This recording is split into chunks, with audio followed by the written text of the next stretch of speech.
नमस्कार मंडळी, स्वागत आहे तुमचं एक्सप्लोर इंडिया विथ फॅमिली या आपल्या फॅमिली ब्लॉगमध्ये. आज आपण निघालो आहोत महाराष्ट्रातील 12 ज्योतिर्लिंगापैकी एक असलेल्या आणि नाशिकच्या जवळच असलेल्या त्र्यंबकेश्वर मंदिराच्या दर्शनासाठी.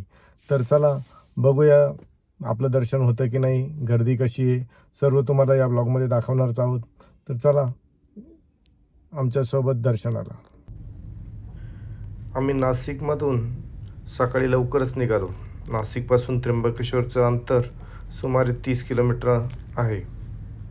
हिरव्यागार डोंगररांगा आणि सुंदर निसर्ग अनुभवत आम्ही त्र्यंबककडे निघालो.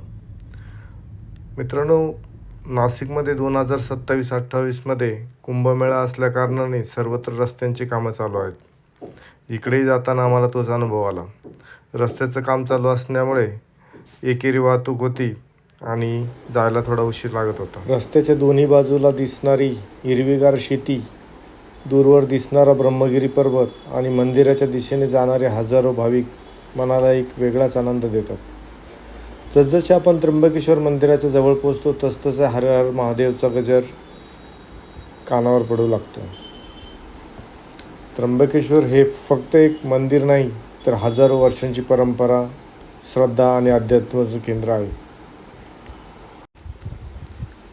पुराणानुसार गौतम ऋषी आणि अहिल्या माता यांचे वास्तव्य या परिसरात होते.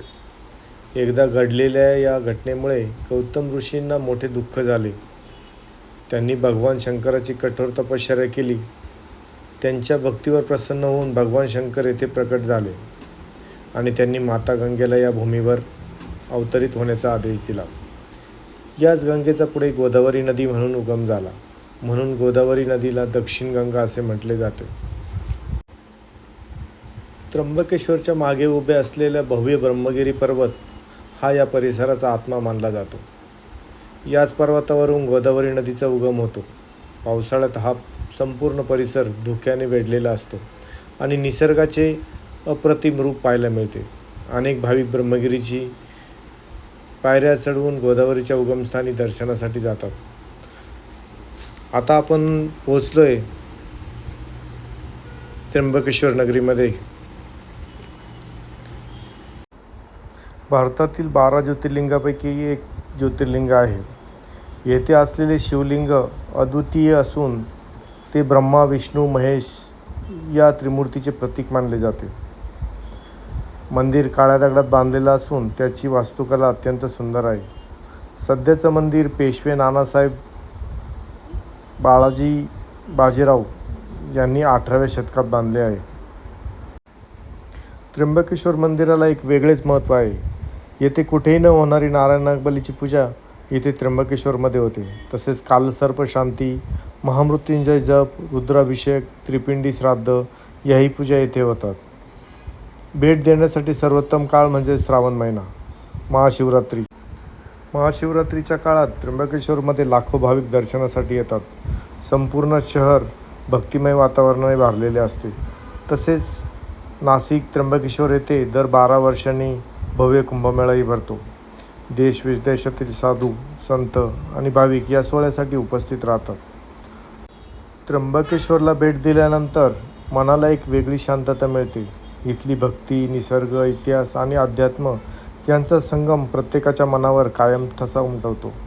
भगवान शिवाच्या चरणी नतमस्तक होताना आयुष्यातील सर्व चिंता विसरून जातात.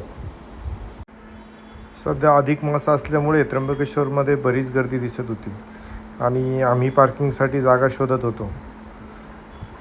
तर परत शोधाशोध केल्यानंतर आम्हाला निवृत्तीनाथ मंदिराजवळ जागा भेटली आणि तेथे आम्ही गाडी पार्क केली. रस्त्याच्या आजूबाजूला बऱ्याचशा गाड्या लागलेल्या होत्या, त्यामुळे पोचता वेळच झाला. इथे उजव्या बाजूला निवृत्तीनाथ महाराजांचं मंदिर आहे व डाव्या साईडने गेला आपण की पुढे कुशावर्त तीर्थ आहे.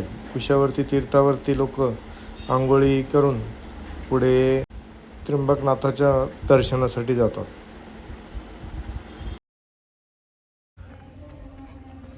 त्र्यंबकेश्वरमध्ये पूर्ण रस्त्यांचे कामं चालू आहे. जिकडे तिकडे JCB रोलर दिसत आहेत. येथे राहण्यासाठी बऱ्याचशा धर्मशाळा वगैरे आपल्याला उपलब्ध आहेत. मला म्हटल्याप्रमाणे त्र्यंबकेश्वरमध्येही रस्त्याची कामं चालू आहेत. पाईप टाकायचे कामं चालू असल्याने जाण्या येण्यासाठी अगदी अरुंद रस्ता होता. त्या रस्त्याने आम्ही पुढे कुशावर्ताच्या दिशेने आलो आणि कुशावर्तावरती येऊन स्नान वगैरे आटोपून पुढे त्र्यंबकनाथाच्या दर्शनासाठी निघालो.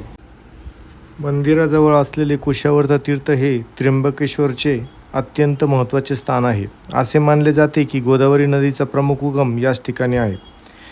येथे स्नान करण्यासाठी हजारो भाविक येतात. कुशावर्ताभोवतीची गर्दी आणि भक्तांची श्रद्धा पाहून मन भरून येते.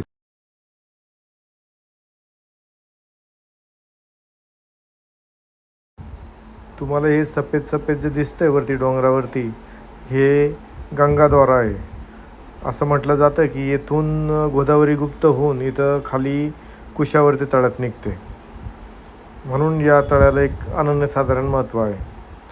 लोक येथे दिवे वगैरे अर्पण करून थोरा मोठ्यांचे पाय वगैरे धुतात व आजूबाजूला असलेल्या मंदिरामध्ये दर्शन करून पुढे निवृत्तीनाथाच्या मंदिरात तसेच त्र्यंबकनाथाच्या मंदिरात दर्शनासाठी जातात.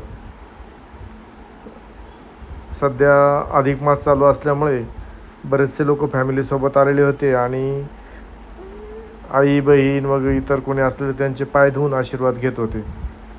तसेच आमच्याही चिमुकल्यांनी आमचे पाय वगैरे धुवून आशीर्वाद घेतले. तसेच आम्ही बहिणीचे पाय धुवून तिचं दर्शन घेऊन आम्ही पुढे निवृत्तीनाथ मंदिराकडे निघालो. रस्त्यामध्ये कपड्याचे फुलांचे दुकानं आहेत. जुने वाडे वगैरे इथे अजून तसेच आहेत आणि नारायण नागबलीवालेही याच दिशेने जातात. आज रविवार असल्याने बरेचसे दुकानं बंद दिसत होते. आम्ही जसजसं पुढे जात होतो तसतसं गर्दी वाढत होती. तर चला पुढे बघूयात आपलं दर्शन होतं की नाही, गर्दी कशी आहे. सध्या कुंभमेळा असल्याने मंदिराची डागडुगीचं काम चालू आहे.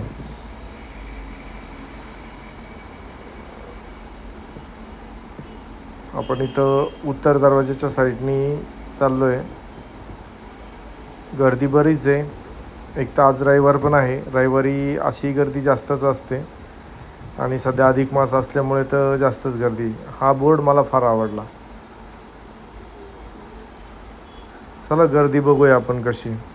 पुढे आम्ही चप्पल स्टँडला चप्पल ठेवली आणि दर्शन रांगेकडे निघालो. दर्शन रांग कशी बघूया. जर दर्शन रांग जवळ असेल तर आपलं दर्शन होऊन जाईल. पण दर्शन रांग खूप लांबपर्यंत होती. पुढे गेल्यानंतर आम्ही इतरांना विचारलं तर त्यांनी आम्हाला असं सांगितलं की आम्ही 6 वाजेपासून उभे आहे, आत्तापर्यंत इथपर्यंत चालू आहे. म्हटलं मग आपलं दर्शन काय होणार नाही. म्हणून आम्ही दर्शन बाहेरूनच घेण्याचा निर्णय घेतला आणि पुढे निघालो असता आम्हाला तिथे जुने महादेव मंदिर दिसले. आधी प्राचीन मंदिर असल्याने आम्ही तिथे दर्शनासाठी वळालो. ते म्हणतात ना, जर मनात असेल तर देव भेटतोच. तिथं दर्शन घेतल्यानंतर तिथेच पाण्यात आम्हाला नागदेवतेचेही दर्शन झाले. म्हणजे महादेवाने आम्हाला दर्शन या न त्या रूपात दिलेच. हे बघा, नागदेवतेने आम्हाला इथे दर्शन दिले. म्हणजे आमचं महादेवाचं दर्शन सफल झालं. मनात भक्ती असेल तर देव भेटतो म्हणतात, ते यालाच. तिथेच आम्ही काही फोटो वगैरे क्लिक केले आणि पुढे निघालो. कळसाचं दर्शन घेतलं आणि तेथील त्र्यंबकेश्वरचा रानमेवा घेऊन आम्ही पुढे निघालो. त्र्यंबकनाथाचं कळसाचं दर्शन घेऊन आम्ही निवृत्तीनाथ महाराजांच्या समाधीकडे दर्शनासाठी निघालो. तिथे अधिक मासानिमित्त सप्ताहाचं आयोजन केलेलं होतं. आम्ही थोडा वेळ तिथे काही अभंग ऐकले आणि निवृत्तीनाथ महाराजांचं समाधीचं दर्शन घेऊन पुढे निघालो. निवृत्तीनाथ महाराजांच्या मंदिराचंही काम चालू आहे. तिथेही बरंच त्यांचं फरच्या वगैरे बसवण्याचं त्याचं काम चालू आहेच. कुंभमेळ्यामुळे नाशिक आणि त्र्यंबकेश्वर दोन्ही भागामध्ये मंदिरं, रस्ते सर्वांचे कामं चालू आहेत. तुमचं अगदी शांततेत निवृत्ती महाराजांचं समाधीचं दर्शन झालं आणि आम्ही पुढच्या प्रवासाला निघालो. बाहेर आल्यानंतर ठरवलं की आता पुढे कुठे जायचं. तर सर्वांचे एकमताने निर्णय झाला की आपण जाऊया स्वामी समर्थ केंद्रामध्ये. आम्ही निघालो स्वामी समर्थ केंद्रात. स्वामी समर्थ केंद्रामध्येही भागवत चालू आहे. श्रीमद भागवतचा कार्यक्रम चालू होता. तिथे थोडा वेळ आम्ही भागवत ऐकले आणि आतमध्ये मंदिरात प्रवेश केला दर्शनासाठी. स्वामी समर्थ केंद्रामध्ये पार्किंग अगदी फ्री आहे आणि पार्किंगची जागाही खूप मोठी आहे. झाडे वगैरे असल्याने गाड्यांना सावली पण आहे. गाडी तेथे पार्क करून आम्ही समर्थांच्या दर्शनासाठी पुढे निघालो. तेथील वातावरण अगदी भक्तिमय आणि छान होतं. मित्रांनो, त्र्यंबकेश्वरची ही पवित्र यात्रा तुम्हाला कशी वाटली ही कमेंटमध्ये नक्की सांगा.